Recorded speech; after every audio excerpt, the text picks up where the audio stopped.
So now I've got all 1s divided by 9, so it's 1/9, so it sums to 1. What is that going to look like? Well, we've already seen that, right? That's just a kind of a crummy smoothing filter. It's a blur. All right, so I just get out the blurred eye.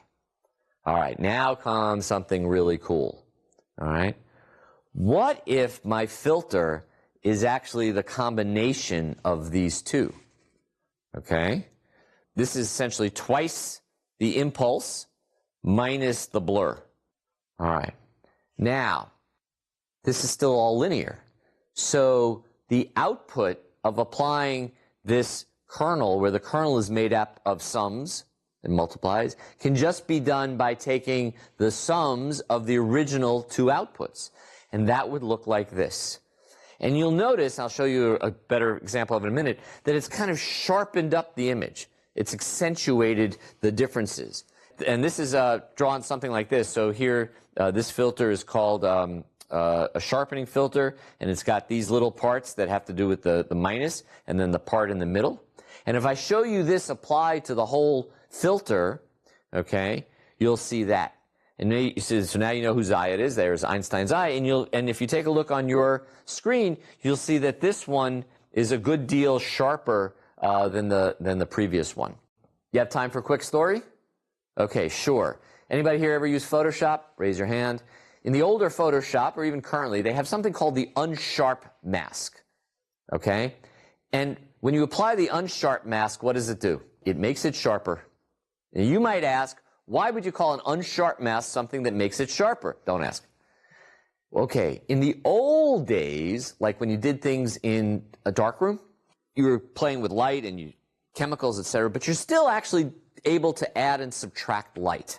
So those of you who've ever seen film knows that film were made out of negatives, right? And so that where it was dark, it would let out hardly any light, and where it was light, it would let a lot, and then it would reflect on, it would be projected onto paper, and then wherever a lot of light hit the paper, it would become black, and that's why you had to make it be a negative. Some very clever photographer figured out the following. Let's suppose I take a negative, and then I put a piece of wax paper over it, and I put another piece of film underneath that, okay? And I turn on the light for just a split second. I will get a blurry negative of the original negative, okay? Right, because it becomes a negative, it's a piece of film, so I put the good negative, the sharp negative, piece of wax paper, and then another negative. And there are other ways of making it. But the idea is that I would get a blurry negative of the negative. Okay, so if the negative were all white, this negative would now become all black. All right? It was the negative value. Then what you could do is you develop that film, etc. You could put that blurry negative of the negative in with the original film and expose it at one shot. And the math that was being done was exactly this math. We had our original, and because it's a negative of it, we're subtracting off a slightly blurry version of the picture, and that would give you a sharper picture. So that's how you did image processing with chemicals and film, to make a sharper picture. And what do you think that extra negative that you made, okay, that was blurrier was called? It was less sharp. It was the unsharp mask. And it would be added to the original picture, and the unsharp mask would yield for you a sharper picture. So now you learn something totally irrelevant, because you probably haven't even seen a piece of film. But it is why in software today, unsharp masks make pictures sharper. And now you actually know why the math works, right? You're essentially subtracting off a slightly blurry version of the image. Here's a quick quiz. If a filter's coefficients don't add up to 1, they can be corrected by multiplying by the necessary scale, right? I can just multiply them through by whatever it takes, all right? Or the resulting image could be multiplied by the square root of that number after the operation to compensate for the horizontal and vertical application of the filter. A, true, B, false. Of course it's false. Look, if the thing needs to be multiplied by a 2.5 to make everything sum to 1, then that 2.5 can be applied to the filter, or it can be applied to the image. not 2.5 squared or something like that. Because remember, linear scaling, linear multiplication just passes right through these linear operations.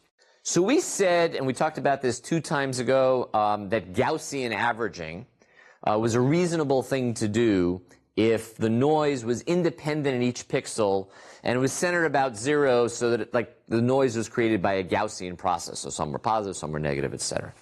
And now we've talked a little bit about how they're doing the filtering. But there are other kinds of noise as well, and we need different kinds of filtering, maybe not a linear filter. That's why it's at the end of this lesson, just to show you something that's not linear but an effective filter. Okay? So on the left here, we have that pepper image with a little bit of Gaussian noise added. And on the right, we have the pepper image with the salt and pepper noise. Different peppers. Peppers as in good peppers to eat, with salt and pepper noise, which spicy pepper black. The question is, what kind of filtering might you need to use on the right-hand side? Okay? So the way to approach this is to remember that our other assumption about images, right, is that the underlying image changes slowly around the pixel.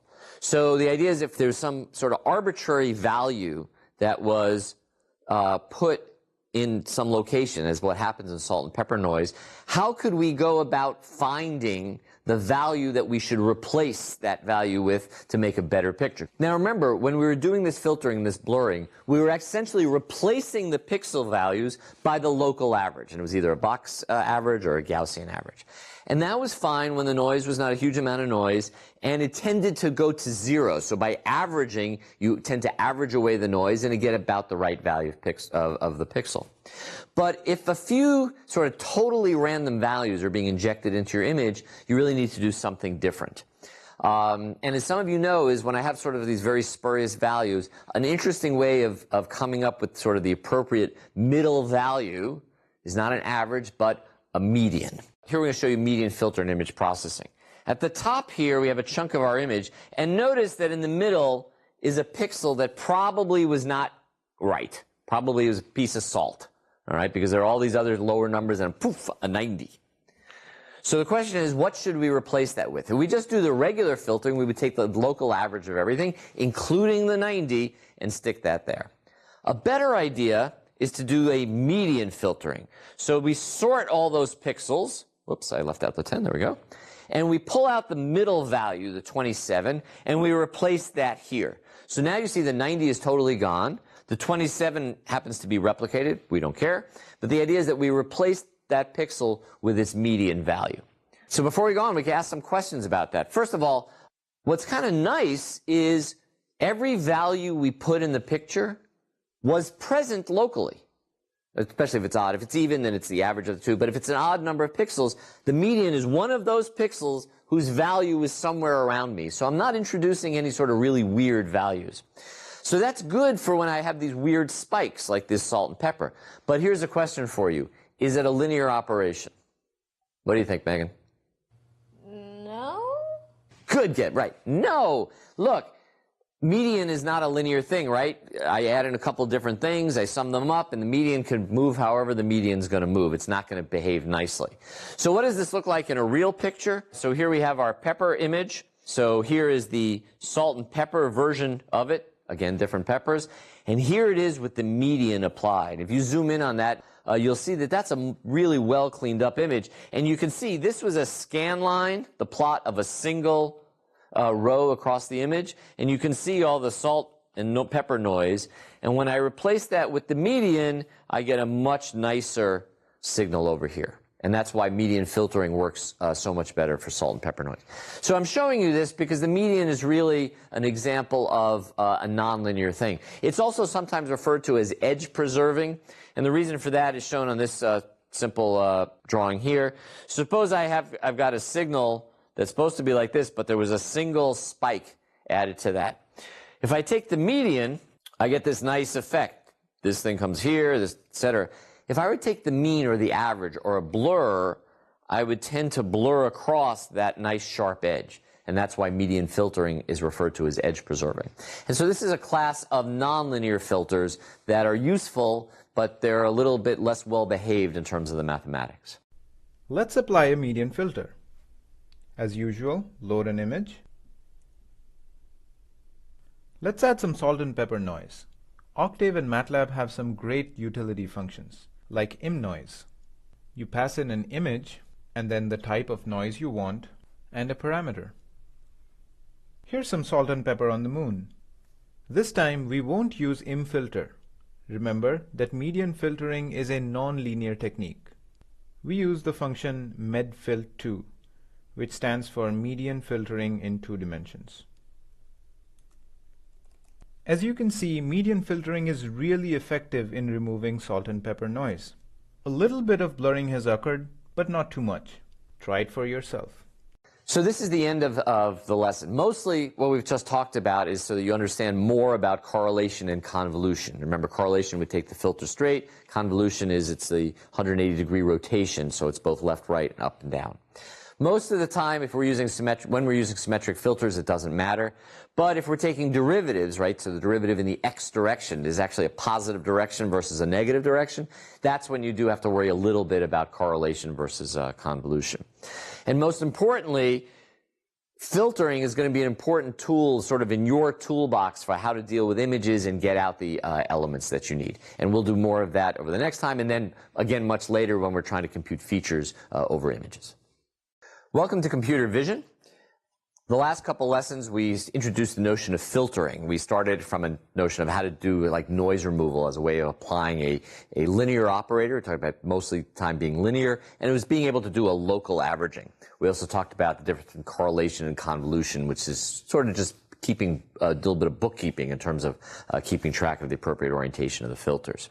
Now we're going to shift a little bit and talk about the notion of filters as some way of getting at an intermediate representation of an image.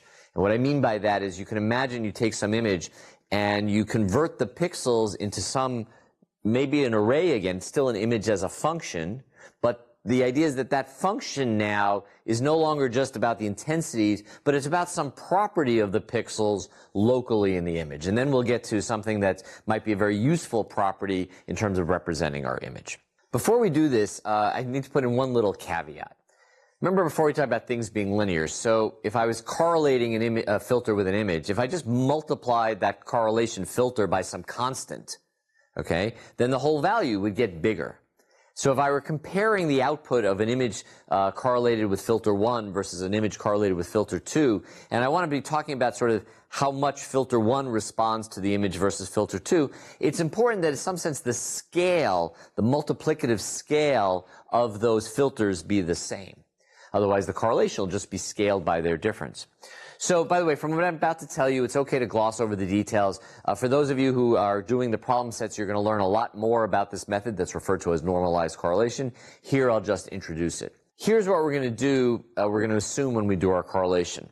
First, we're going to normalize our filters by making them that, say, the standard deviation of all of the pixels is equal to 1, let's say. That would be one way of doing it. Because as I scale that filter up and down, its standard deviation grows and shrinks. So I'm going to make the standard deviation be exactly 1.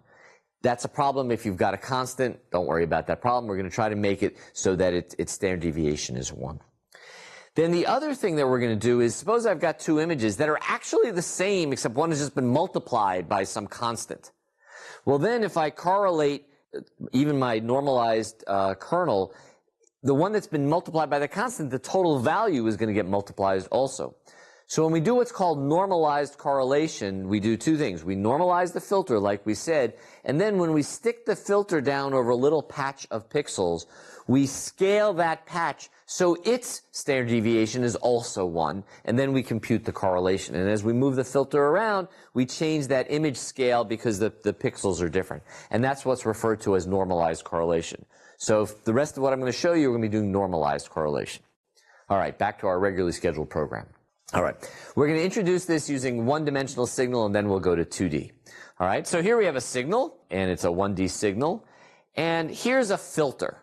And that filter, if you take a look, actually, this filter here looks a lot like, oh yeah, you know, something like that. And that's because I made this and I actually pulled out that chunk, okay? But the system doesn't know that yet. And what we're going to do is we're going to do the normalized correlation of this filter with that signal. When you do that, you get a result that looks like this, and you'll notice its maximum is at this peak here in red, right? Right here, okay? And that's the location of where this filter